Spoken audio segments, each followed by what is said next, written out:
Dalawa tayo. Di ba bitiwan mo ang kamay ko? Apay? Daddy Frankie. Oy, oh. Kilala mo na ako. Oh. Bitiwan mo ang kamay ko. Pangalan ko muna.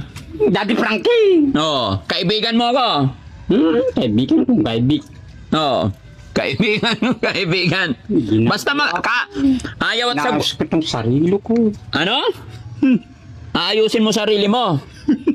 Siyempre, yan ang gusto ko sa'yo eh. Ayusin natin, ha? Kaya magpipray tayo. Lord, gabayan mo po kami sa araw na ito, lalong-lalo na sa pagbabiyahe namin. Huwag mo po kaming pababayaan. Lord, sana maipanalo namin ni Kuya Oliver itong aming ipinaglalaban. Bendisyonan mo po ang kanyang katawan, bendisyonan mo po ang kanyang puso't isipan, na sana manumbalik lahat ang kanyang kaayusan. Gabayan mo rin kami, Ama, na hindi kami magkamali sa lahat ng mga gagawin namin. Hakbang, no? Palakasin mo pa ang aming isipan na maging maayos ang lahat. At naway hindi mo kami ipantulot sa anumang kapahamakan, anumang disgrasya.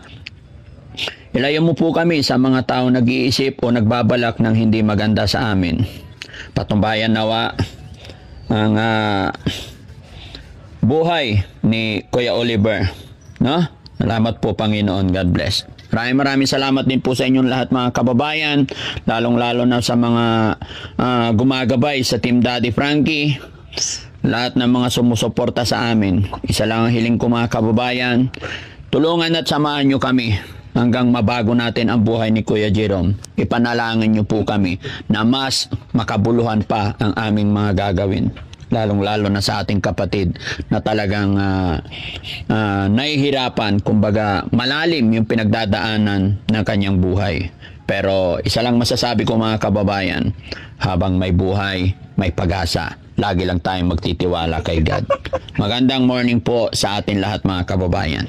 Mag-aayos lang po ako at paliliguan na namin. At ngayong araw na to, mga kababayan, ay babiyahe kami papunta sa bahay pagamutan.